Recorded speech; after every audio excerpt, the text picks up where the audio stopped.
Hi air sign, Gemini, Libra, and Aquarius. This is your Gem, in-year reader. So air sign, alamin natin ng sitwasyon na na-encounter or may encounter mo.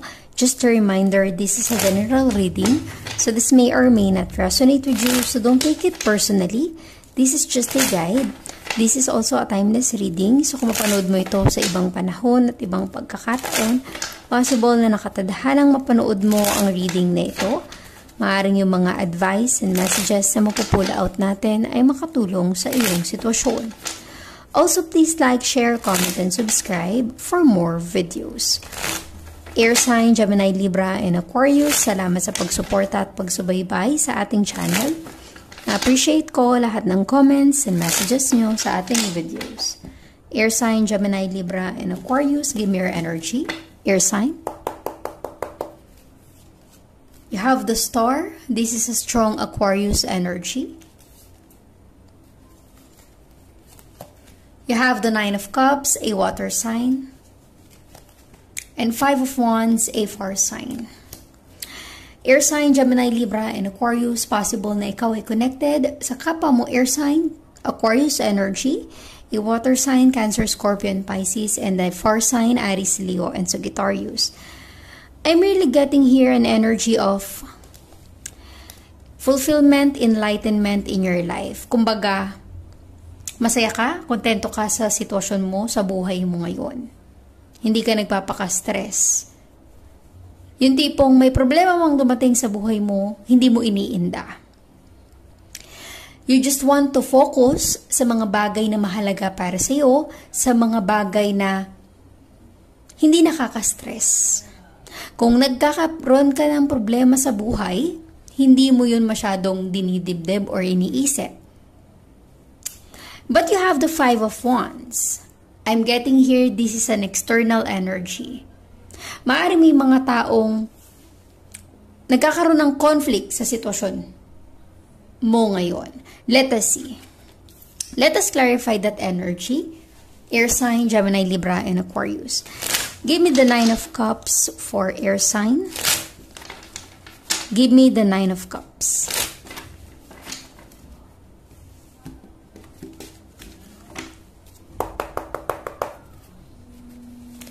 Oh, you have two energies. Two of Pentacles on Earth sign and Eight of Pentacles on Earth sign, gaya ng sabi ko kanina. Air sign, Gemini, Libra, and Aquarius.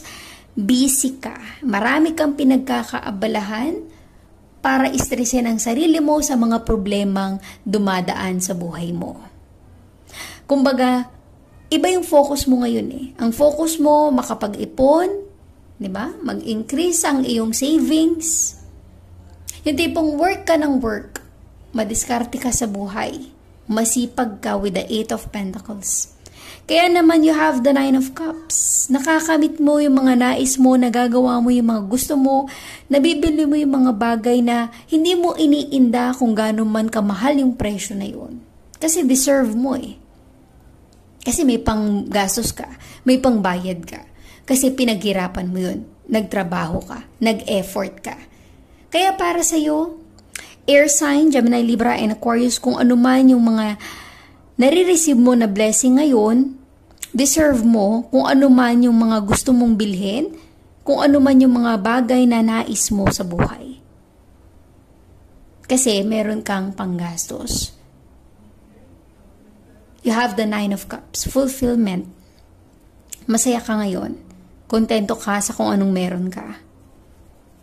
Yung tipong trabaho ka, at the same time, nagagawa mo yung mga bagay na gusto mo, nabibili mo yung nais mo, na hindi ka natatakot or hindi ka ba nakukonsensya kahit mahal pa yun or hindi, kasi alam mo na babalik pa rin yun sa'yo dahil sa effort mo, dahil marunong ka sa pera, madiskarte ka sa buhay. At kung sakali man na ikaw yung tipo ng taong nagtatrabaho tapos may bibilin, never ever nakakalimutan mo mag-ipon. Wag na wag mong kalimutan na mag-save. Always remember that air sign. Mas maganda na meron kang savings. Para kung sakali man na magkulang or mawalan, meron kang mapagkukuhanan. Let us see the star in your energy. Give me the star for air sign, Gemini, Libra, and Aquarius.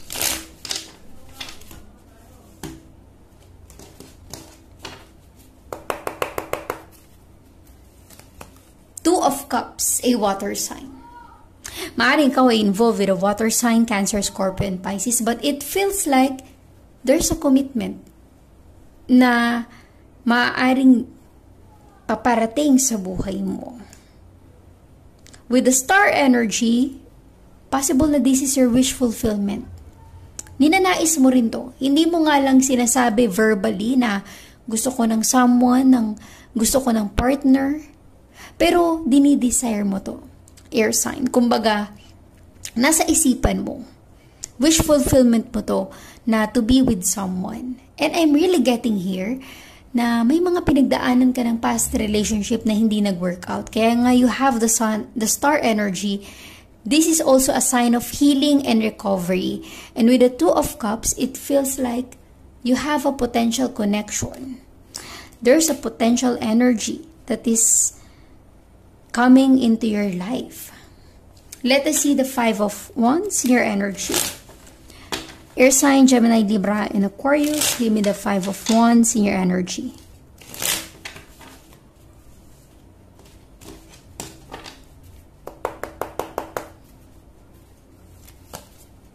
Seven of Swords, an air sign. With the Five of Wands and Seven of Swords, I'm really getting here, air sign. Tingin ko dami mong admirer, dami mong stalker. Maraming kumukuha ng attention mo, nais ng attention mo. It feels like marami kang follower. Maaaring yung follower mo, hindi mo to napapansin masyado. Hindi mo sila nakikita, kumbaga hindi sila obvious. With the Seven of Swords, maaaring sila ay stalker. Maaaring sila ay silent admirer mo, air sign, Gemini, Libra, and Aquarius. Pero they want your attention. Marami sila yun. Five of Wands. Gaya nga nagsabi ko kanina, masaya ka sa buhay mo. Trabaho. Makapag-ipon, mabili mo yung mga nais mo, magawa mo yung gusto mo sa buhay. You don't mind about a connection with someone. Kasi nga busy ka. You don't mind about a potential energy of love life. Pero kusang darating yan sa buhay mo nang hindi mo ina-expect. Hindi mo inaasahan. With the Five of Wands, air sign, ang daming mong suitors, admirer, madaming gustong kumuha ng iyong atensyon. With the Seven of Swords, tingin ko, wala pa silang lakas ng loob na sabihin yung feelings nila para sa'yo, kaya nga hanggang stalking lang sila. Maaring stalker mo sa social media, admirer mo sa social media. Resonate as it is, air sign, Gemini, Libra, and Aquarius. Let us get some energies for air sign, Gemini, Libra, and Aquarius. Give me some energies for air sign, Gemini, Libra, and Aquarius.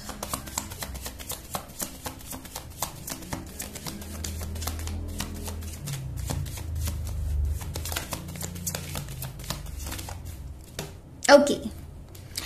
Air sign you have here, high honor. Gaya nga ng sabi ko, maraming taong gustong kumuha ng atensyon mo, hindi lang nila makuha yung atensyon mo dahil sobrang busy ka.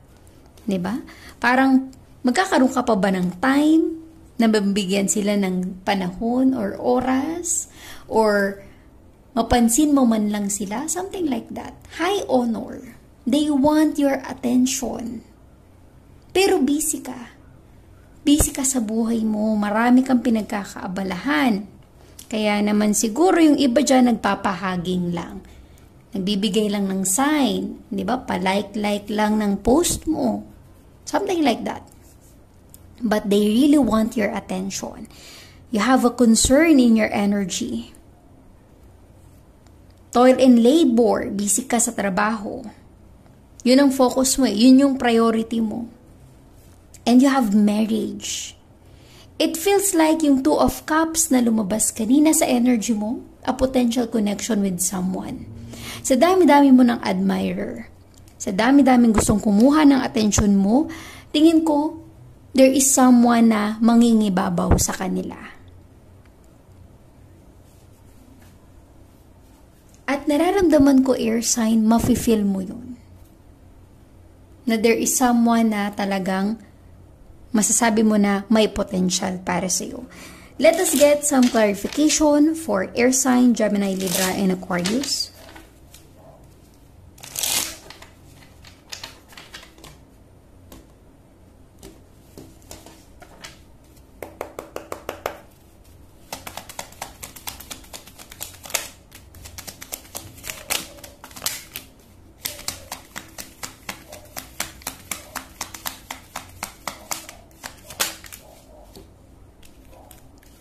Okay. Air sign, you have here the Tower. Sudden change sa buhay mo. May bigla ang pagbabago. Maaring ang iba sa inyo, lumipat ng trabaho, maaring na-promote. But sudden change na yan, may purpose yan. Diba? Minsan, nangyayari yan sa buhay mo para mailid ka sa tamang landas ng iyong sitwasyon. You have the Three of Pentacles, an earth sign. There will be a collaboration. Gaya na sabi ko, maaring ikaw ay na-promote. Possible na may mga nakaka-recognize sa'yo, kaya nga ang dami mong admirer, marami kang tagahanga. Nakikita nila yung full potential mo, air sign, Gemini, Libra, and Aquarius. Yung tipo bang hindi ka nila pwedeng maliitin kasi iba yung kapabilidad mo o kakayahan mo. You have the Queen of Pentacles. Madiskarte ka sa buhay. Tingin ko marami ka ng ipon, savings, dahil masipag ka at madiskarte. At nafe-feel ko na itong sipag mo at pag-iipon ay para sa pamilya mo, para sa future ng pamilya mo. You have the Page of Pentacles, a new opportunity. I'm really getting a new opportunity in your life, air sign. Possible na a new connection with your person. Okay, let us get some love message for you. Give me some love message for air sign, Gemini, Libra, and Aquarius.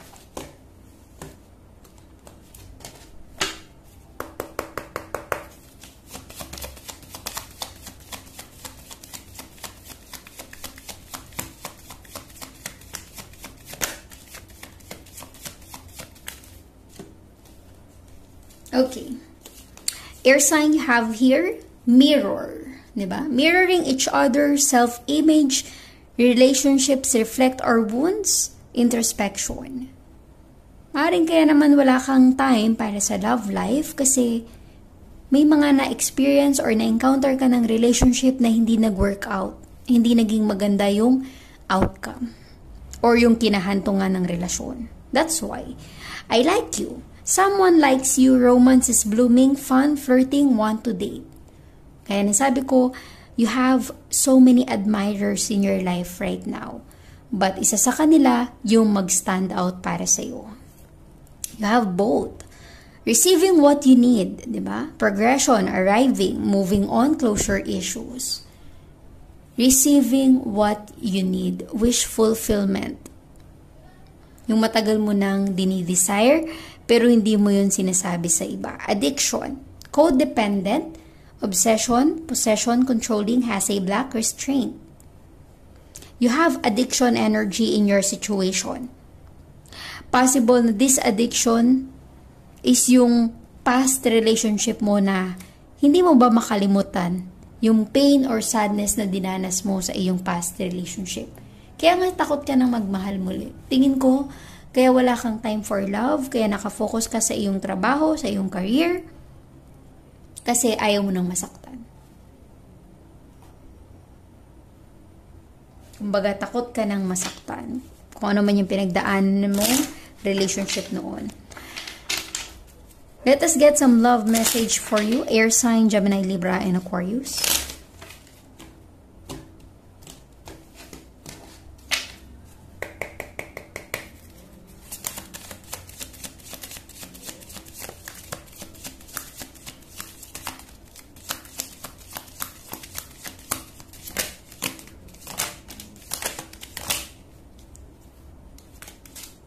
Okay.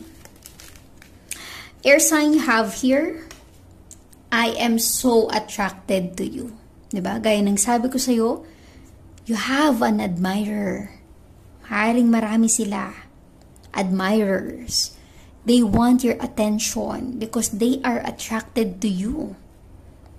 You came closer than anyone.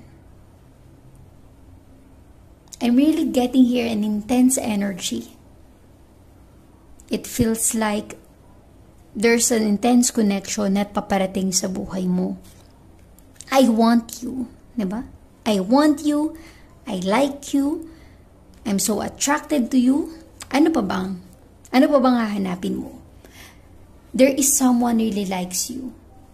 They want your attention. And I hide behind material things.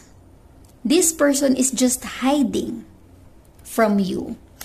Yung tipong wala pa siyang lakas ng loob na sabihin or aminin yung totoo niyang nararamdaman. Marami man sila or isa lang siya, resonate as it is.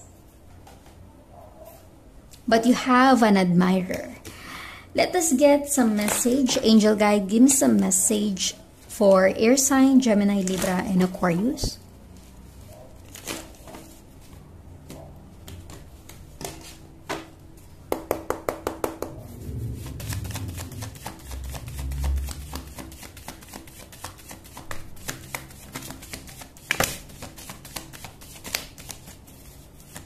Possible din na this addiction energy, someone is obsessed with you.